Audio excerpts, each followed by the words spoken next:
Hello and welcome to the Commander's Quarters, your Magic the Gathering source that helps you command your budget.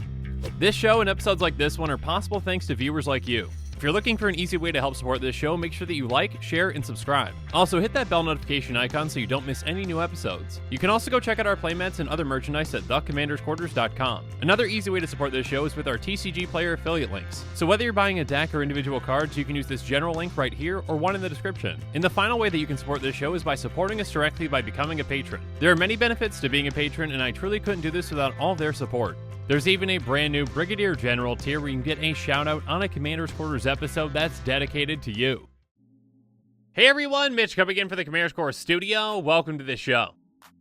So yesterday, which was supposedly the last day of spoiler season, we got some really exciting cards like the Meat Hook Massacre, which, well, I was not expecting a card like this at all in the set, and it's definitely going to blow a lot of people and a lot of creatures away. And yeah, yesterday when I was working on my very last episode of the day with Liesa Forgotten Archangel about Shadowborn Apostle, well, some other cards got spoiled, so we're back. So if you haven't seen my episode from early this morning on Lord of the Forsaken, well, it's a doozy. This demon can be absolutely broken very easily. But don't leave to go watch that episode about that demon just yet, because you've got to stick around for this demon. Or should I say, this human, but demon, but you need 13 life. What is going on here? Anyways, let's jump into it to find out.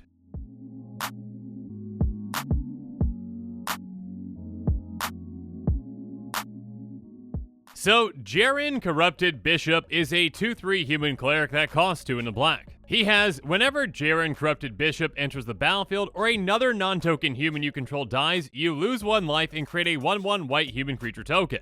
So on ETB, you're getting a token, and better yet, when your non-token humans die, they get replaced. And believe me, you're gonna want all that creature fodder. Regardless, next up, Jaren has pay 2, target human you control gains lifelink until end of turn. But here's the exciting part. At the beginning of your end step, if you have exactly 13 life, you may pay 4 black. If you do, transform Jaren. So you've got to get to exactly 13 life. Now, Jaren can somewhat help you get there again in multiple ways. Again, when Jaren enters the battlefield or when your humans die, you're gonna be losing life. But you can also gain some life by giving a human you control lifelink. Now, obviously, with just this method, it might be pretty hard to get to exactly 13 life, but you can do it. And of course, there are other ways I'll talk about to make it a lot easier to get to that amount. Regardless, once you do get to 13 life at your end step and pay that 4 black, what in the world happens? Jaren transforms into Ormendahl the Corruptor, and yeah, Ormendahl is back, and I've just gotta say, this is some absolutely incredible art. Ormendahl the Corruptor is a 6/6 demon with flying, trample, and lifelink, and it says sacrifice another creature, draw a card. So this demon can swing through, dish out some damage, gain you some life, and more importantly, you can utilize all that creature fodder that you made to draw a ton of cards. Now, obviously in mono black, you've got plenty of other ways to make creature fodder outside of just Jaren making you human tokens. So yeah, a free sacrifice outlet that generates you card advantage is an incredibly powerful thing. That ability is actually very reminiscent of another commander that I'll bring up here in a bit. But first up, let's see how this Ormendahl compares to our previous one when we last visited Innistrad.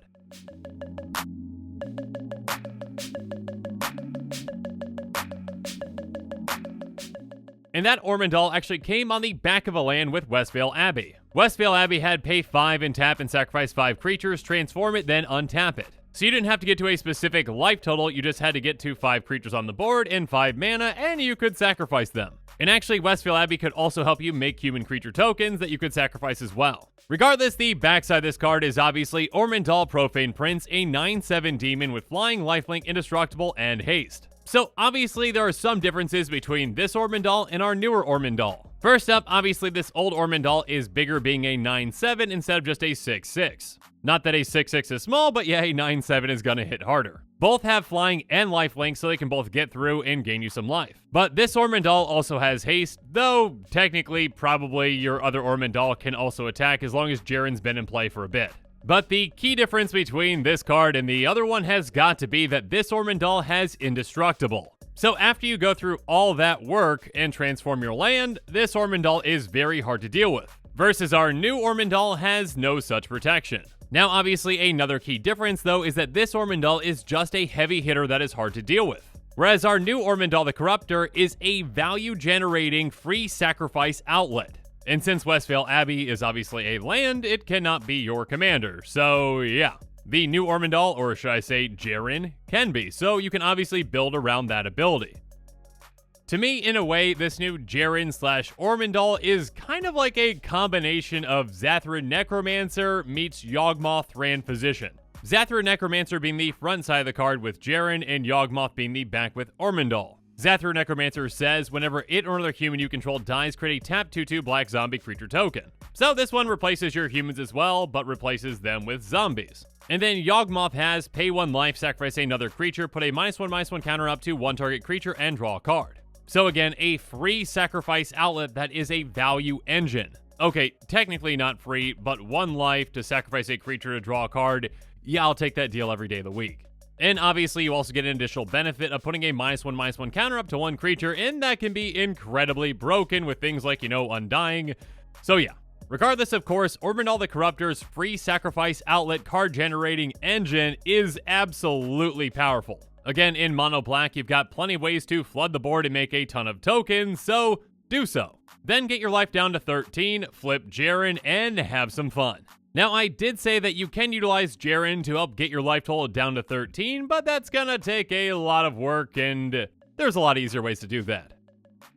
So, one of my favorite cards for this kind of a strategy to do exactly that is Mischievous Poltergeist. Mischievous Poltergeist is a 1/1, okay, it says ghost on here, but that's been errated. It's now a spirit, because apparently ghosts don't exist in Magic. Regardless, it says pay 1 life, regenerate Mischievous Poltergeist. And since you don't have to tap this or pay any mana to actually do that, you can do that as many times as you want. So essentially, you can perfectly fix your life total to whatever amount you want as long as you're going down. So obviously in this case, before you get to your end step, just set it down to 13. And the reason that Mischievous Poltergeist is obviously my favorite way to do this is that, well, it protects itself while it's out there. It's again a life-setting card that is on a creature, so that can be pretty easy to deal with, but since it can regenerate itself, well, it's hard for your opponents to actually get rid of. That being said, there are obviously other options like Wall of Blood, Necropotence if you want to drop a lot of money on that, and Blood Celebrant.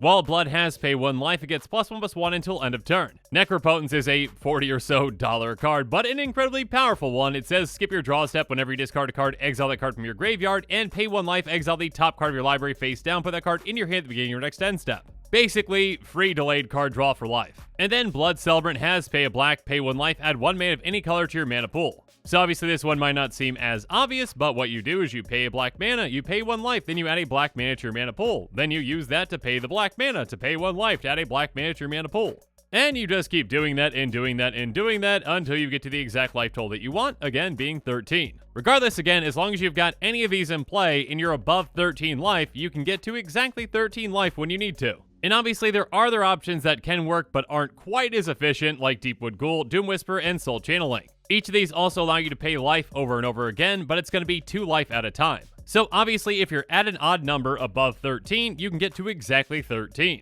And if you're not, well, with Jaren, you can actually give lifelink to one of your creature tokens. Again, those are 1/1, so swing, gain 1 life, and then go down to 13. Again, there are plenty of cards out there that can drop your life total to an exact or near exact amount. So if you're building a deck around Jaren/Ormendahl, don't just count on Jaren to actually get you there. Your deck's going to be a lot more consistent if you've got these kind of life-setting cards. So once you're set up and you've got a ton of creature fodder on the board and a lot of other death triggers to gain benefits from your creatures dying, then set your life total down to 13, flip it, and have some fun. Regardless though, now that we've talked about some cards that might work well in a Jaren/Ormendahl deck, let's talk about some commanders that might actually want this card in the 99 of their decks.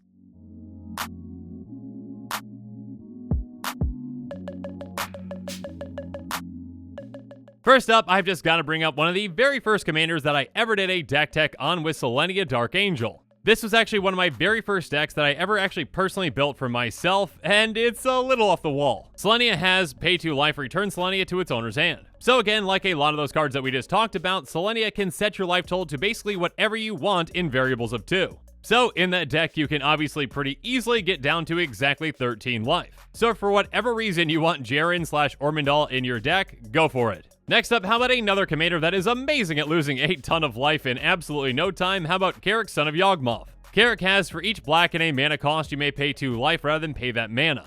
Basically, your black mana pips are now Phyrexian black mana. It's an incredibly powerful thing to allow you to utilize life to cheat on mana cost. And yeah, in this deck, you can get your life total down very quickly, and you can get it down pretty precisely as well. So Jerren/Ormendahl could definitely find a spot in this deck. Next up, how about Vilis, Broker of Blood? Vilis has pay a black, pay 2 life, target creature gets -1/-1 until end of turn, and whenever you lose life, draw that many cards. So Vilis heavily benefits you when you lose life. So with this kind of deck, you're going to have plenty of those mischievous poltergeist type cards.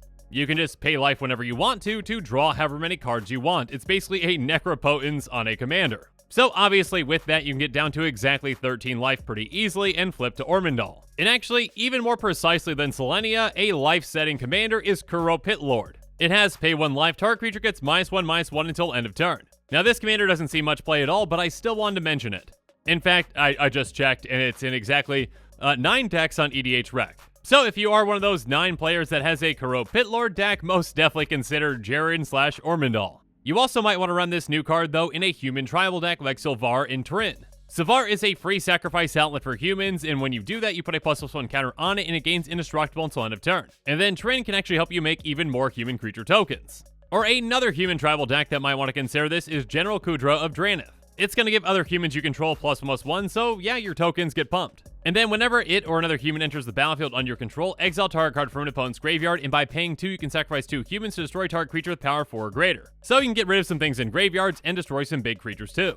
And finally, of course, Jarina Kudro, a human tribal commander, could most definitely use it as well. When she comes into play, she gives you tokens, and also other humans you control get +2/+0, so yeah, those humans that Jared makes are going to be a lot more effective.